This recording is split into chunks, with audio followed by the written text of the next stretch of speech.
呢度咧就係澳門嘅君悅酒店 Grand Hyatt， 係其中一間坐落喺澳門嘅頂級5星級嘅豪華酒店，位置係喺路氹嘅地區新濠天地裏邊。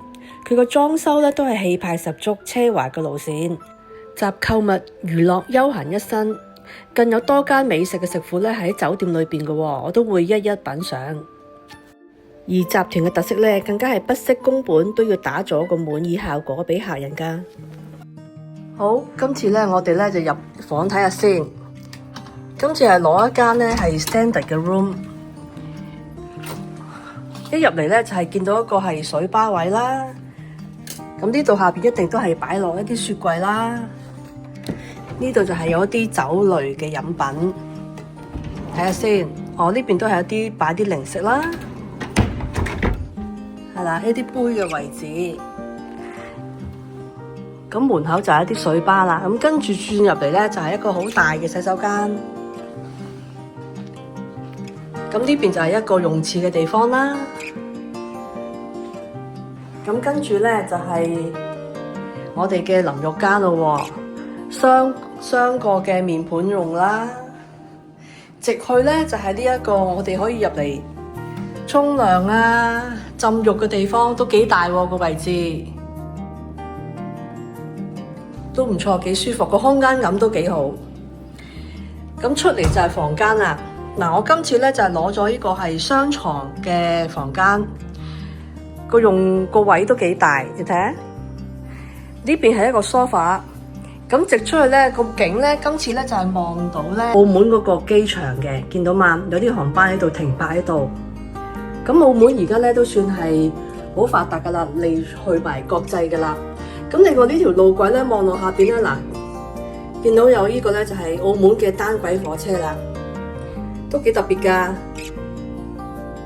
咁但係咧，澳門嘅特色咧就係佢唔係度度站都有嘅喎，都係個別地區先有單軌，因為咧澳門地區比較狹窄，唔可以喺路邊咧起到好多站頭。咁另外呢邊咧就望到永利皇宮啦。嗱，呢個就係永利嘅酒店。我哋睇咗一半啦，都好靚啊！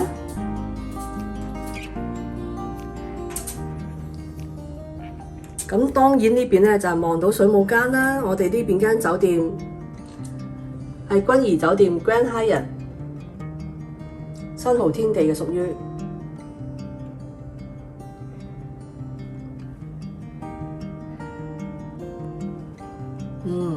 呢個咧就係永利嗰啲纜車啦，喺酒店呢個係佢哋嘅打卡，就係特色啦。呢啲咁嘅纜車一路轉入去睇晒成個酒店，夜晚黑會靚啲啦。嗱，睇到呢啲噴泉打埋燈嘅。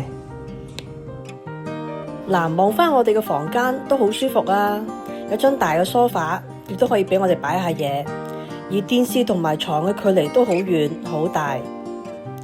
咁跟住轉入去呢邊呢，門口位呢邊呢，就係俾我哋擺衫、擺行李啊，擺啲雜物咁。都可以嘅。咁今次呢個房間呢，我覺得都係非常之滿意，好好。跟住我就落咗去新濠天地1樓嘅金影閣啦。佢外邊呢已經係金光閃閃，貴氣十足。咁佢門口有2個嘅喎，分別喺賭場裏邊呢，另外一個就喺酒店進入去嘅，非常方便。一入去呢，就見到個佈置呢，就係環境好舒服啦，座位都相當寬敞嘅喎。哇！你睇下我今日嗌咗幾多點心，幾多餸菜。因為呢一間咧金影閣咧，佢嘅特色咧就係點心師傅多，專門咧喺廣州嗰邊咧請翻過嚟嘅。特別係呢個醒獅包，係呢間餐廳嘅著名嘅招牌菜。裏邊係豆沙餡嚟嘅，出邊咧所有呢啲雕塑咧都係人工雕出嚟嘅喎。咁同埋啲色素咧都係用啲生果咧調教出嚟，所以係健康食得安心嘅。咁而呢一個咧就係蠔豉酥，裏邊係有啲生蠔，然後炒埋嚟其他啲葱啊，炒香佢嘅，所以特別香口啦。咁另外呢個又係招牌嘅3個點心，呢個就係魚滑啦。跟住我又嗌咗個燒味，因為我貪心想試埋叉燒同埋燒肉。呢一個咧就係海膽蟹蓋啦，好靚啊！我見到。咁樣因為咧，我今日食唔到咁多，但我都試咗好多樣嘢啦，好靚啊！先咧試咗件叉燒先，哇好大件啊！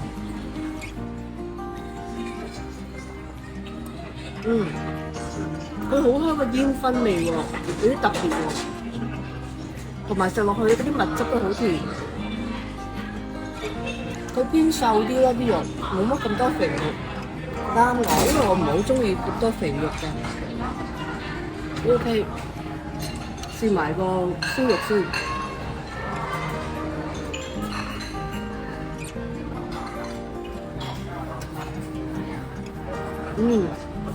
卜卜脆啊，脆口味啊！呢個咧就係又有一層肥肉啦，又有一層瘦肉夾住食嘅，都好平均。OK 啊！我而家試下呢一個咧係海膽醬焗蟹蓋先，佢個造型咧已經好靚，係一隻蟹嚟㗎啦。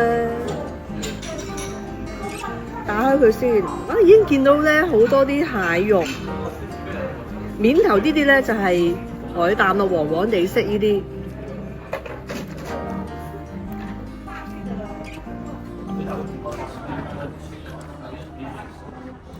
好多蟹肉啊！你睇下，撥開俾大家睇下先，係咪啊？黃色呢啲面頭呢就係海膽啦。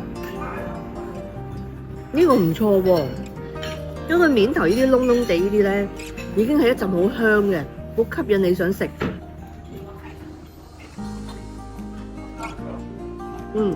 呢個我推薦俾大家。嚟緊我要食呢個刺葦嘅，好得意嘅，睇下幾得意嘅造型。睇下裏邊係咩嚟先嚇？有個生蠔喺裏邊喎，然後咧佢就釀咗啲有啲汁喎，都唔係乾身嘅喎。試下先嚇。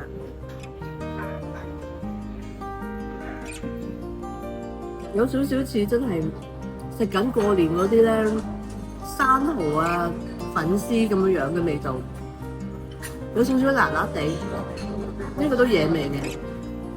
而家咧我要試食呢3個好靚好精緻嘅點心啦。嗱，分別咧就係呢一個咧黑松露蝦餃，呢個咧就係海膽蟹肉餃，呢一個咧就係呢個咩嘢咧？就係魚子黃金水晶餃。試下先。等你食咗個黑松露先啦，佢嘅黑松露咧個味咧又唔係好夠濃，因為佢淨係喺少少面頭加少少嘅啫，裏邊主要都係蝦餃味道嚟嘅啫。呢個水晶味黑松露唔係好夠濃，睇下呢個蟹肉先啊！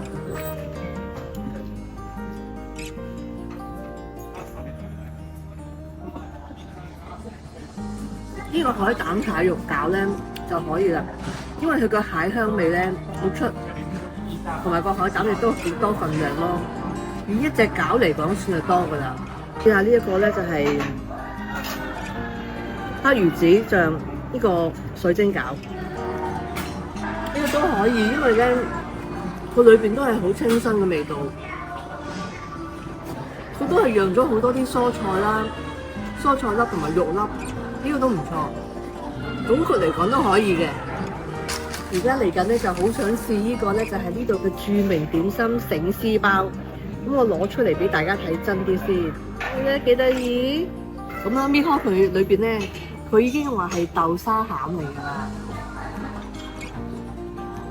睇下先啊，係喎，真係豆沙餡嚟㗎喎，你睇下。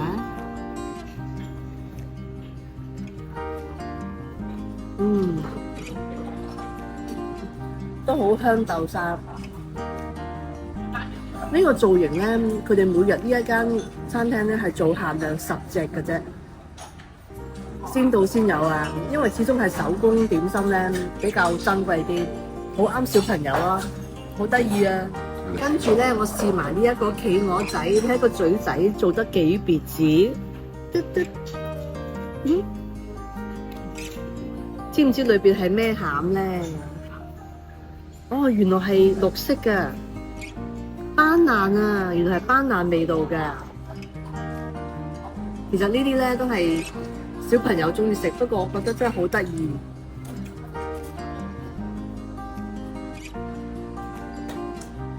都幾香啊！呢一間金影閣呢，我認為佢係隱藏咗喺島廳隔離呢一間嘅飲茶之選。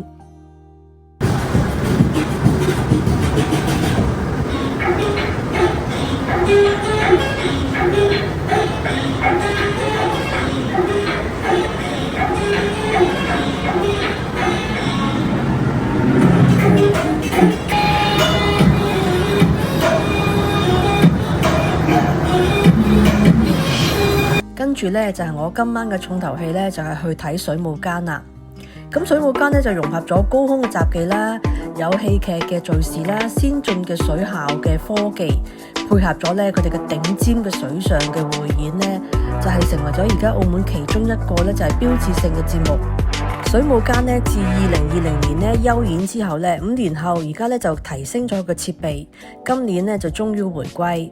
咁佢嘅座位票價呢就分咗5項嘅，咁啊各式啦、其式啦，咁但係大家選擇呢，我就本人就推介呢就豪華席就比較合理啲。咁佢個座位呢都比較近距離，可以睇到一啲呢表演者嘅互動嘅喎。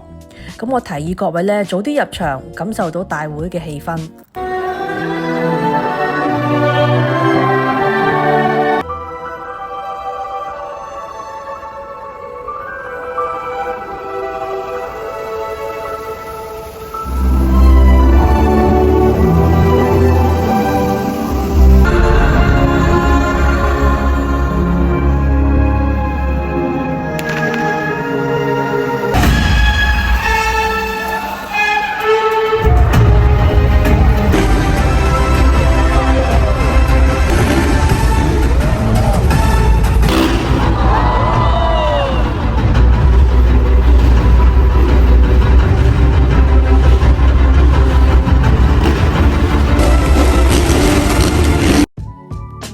另外呢，就介紹下呢一間位於君悅酒店3樓嘅 Maison Line 啦，食自助餐嘅，亦都係暫時喺澳門嚟講呢都幾頂級噶啦。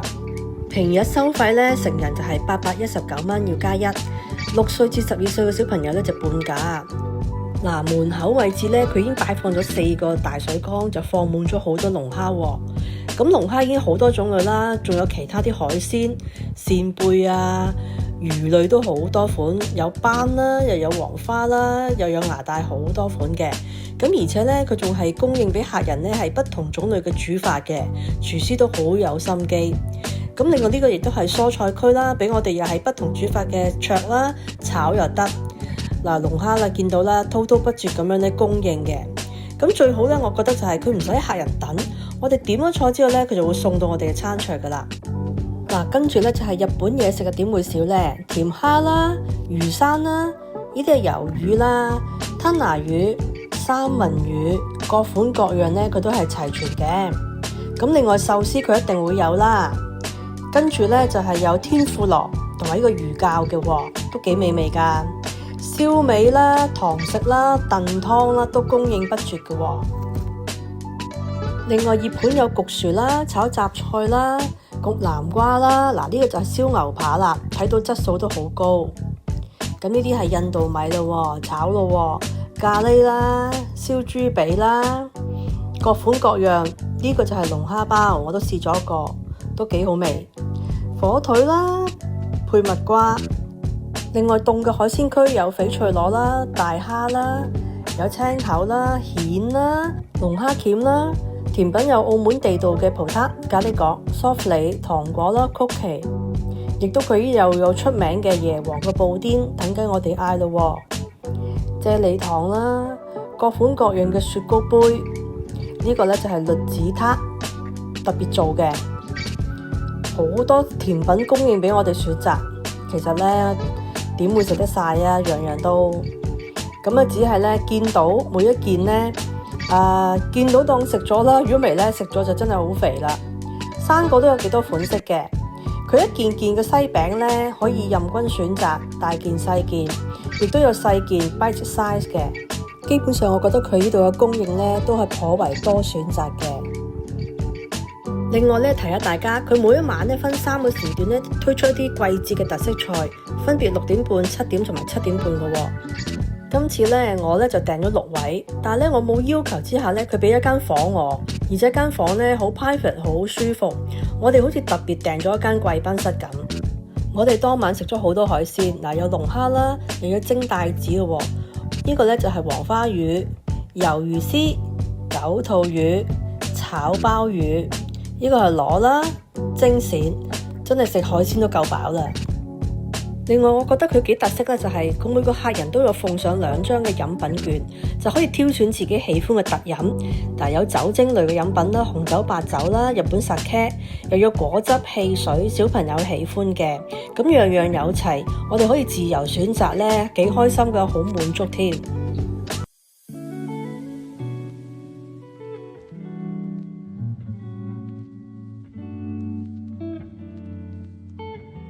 跟住呢，就係我每次去酒店入住，我一定會試下佢酒店裏邊嘅 SPA 水療中心。咁呢間係君悅酒店啦，咁一定水準呢就唔使擔心噶啦。咁入到去室內呢，呢個女更衣室呢已經見到個設備齊全，分開有條喎。咁呢個係我哋室內裏邊呢個集庫池啦，俾我哋先去裏邊浸一浸。另外側邊亦都有蒸汽房間。咁然後行出去呢，就係一個露天嘅大嘅游水池啦。哇！一出門口見到咧，佢個景色已經係非常之舒服。飽覽咧，佢 City of Dream 新濠天地裏邊幾間酒店。咁個泳池你見到啦，真係好靚好舒服，好似去咗外國咁樣啊！天氣又好好喎，你睇到嘛？對面呢個就係摩帕斯酒店，我哋呢個咧就係新濠天地。我咧就揀選咗幾個療程，分別咧就係重撥嘅陰療。亦都有熱石按摩啦，深層嘅肌肉按摩。咁呢個重撥呢，佢真係帶咗俾我一個寧靜嘅感覺。佢每次敲一下呢，我都覺得自己嘅身心靈都好似放輕咗咁樣。佢呢更加利用不同嘅樂器，例如呢個樹風鈴啦，或者呢個係羽鼓，帶領我呢做去一個更高層次嘅境界。做完之後呢，佢更加會奉上甜品俾客人使用嘅喎。呢個呢就係楊枝甘露，都幾好味啊！當日呢，我哋係2位享用嘅，咁啊分別咧係用咗咧每人係3樣嘅療程，咁呢總共係6000蚊有找。晚上呢，我就去翻君悅酒店裏邊嘅1樓，呢間就係滿堂彩，就係食烤鴨好出名嘅。咁呢間滿堂彩咧，由開業至今咧都有10幾年嘅歷史噶啦，但係佢個水準咧都冇變到噶。佢哋都係堅持咧，就係請翻北京嘅傳統嘅師傅過嚟幫佢哋咧，就係主持嘅。呢個刀削麵啦，我一定要試食嘅。咁唔怪得知咧，啲水準能夠保持至今啦。我哋可以透過玻璃窗咧，就睇到師傅們咧好純熟咁嘅手藝，炒餸啦、兜鑊啦，非常之吸引。其實見到咧已經急不及待咧，快啲想上菜啦。而呢度嘅招牌菜咧就係老式果木烤鴨，一定要試啦。佢每日咧都係從北京咧就運過嚟嘅，咁啊選用呢啲棗木同我哋嘅燒烤，每隻咧都要分開60分鐘咧左右咧燒成嘅。佢哋每次咧一出爐咧，師傅咧就會倒出邊嗰啲湯汁，咁啊證明咧嗰個鴨裏邊咧係保持係好嫩滑嘅。佢哋係用38日嘅左右嘅田鴨嚟到燒烤嘅喎。咁據說咧，呢啲棗木咧係能夠咧就燒出一種咧醬香果嘅味道嘅。咁第一時間咧，佢就會捧到客人嘅面前，同我哋片皮噶啦。呢個咧真係好似又係表演啦，又好期待。每次見到師傅咁純熟嘅手工咧，真係好欣賞。終於咧就嚟到呢度食呢度滿堂彩呢個烤鴨啦，好出名嘅呢度，喺 Grand Hyatt 酒店裏邊嘅呢度，即刻試食先。我哋咧就攞一塊薄餅，就夾一塊啦，半肥瘦啦，又有皮啦，又有肉啦。師傅好貼心嘅喎，就片咗啦，有皮肉啦，有淨係皮啦，同埋有肉嘅。咁可以加我哋調味料啦。嗱，有甜醬啦，可以加啲落去啲肉度。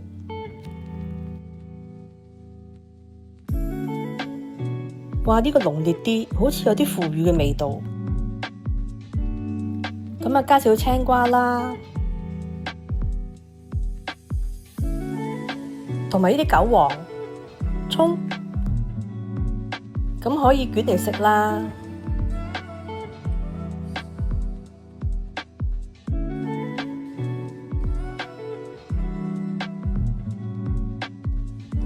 好好味啊！另外亦都點咗話梅清酒車厘茄，呢一個咧刀上面我每次都嗌嘅。呢一個咧就係魚湯八寶菜，呢個亦都係呢度嘅地道出名嘅，就係脆煎豬肉鍋貼啦。呢一個就係芝麻醬糖餅，我特別中意佢嘅質感，外邊咧好脆嘅，好香口。呢一間滿堂彩咧係喺呢間酒店裏邊咧，我比較想推薦俾大家嘅，食物質素高啦，環境又舒服，價錢都合理嘅。新濠集團主席兼行政總裁係何有龍先生，佢旗下咧都有不同嘅酒店嘅喎，例如咧係有新濠天地啦、Hard Rock 啦，咁呢一間係新濠峰啦。新濠峰咧就係位於氹仔優質嘅地段，而佢嘅水療中心啦，更喺2010年至2025年咧係榮獲福布斯5星嘅評級㗎。而另外呢間摩帕斯咧，近喺2023年咧獲得全球最美酒店之一嘅殊榮嘅喎，佢耗資咗11億嘅美元打造㗎，外形咧就好似骨骼咁嘅結構，摩天嘅大廈，每一個細節咧都係真係一流嘅體驗嚟㗎。而另外呢一間咧，你睇佢外圍咧就已經好似有荷里活電影嘅感覺咁樣，就係新濠影匯啦。佢咧係集於多元化嘅娛樂勝地嚟嘅喎。裏邊咧有9間嘅影院，仲有大型嘅水上樂園，真係頂尖嘅設施，不容錯過啊！今次呢條片咧就比較長啲，因為我想盡量介紹多啲資料俾大家，例如佢嘅食府啦，佢嘅水療中心啊，酒店裏邊嘅設施。咁所以咧，我咁辛苦再做咧，都係希望你哋記住訂閱啦、share 俾朋友，同埋俾個 like我。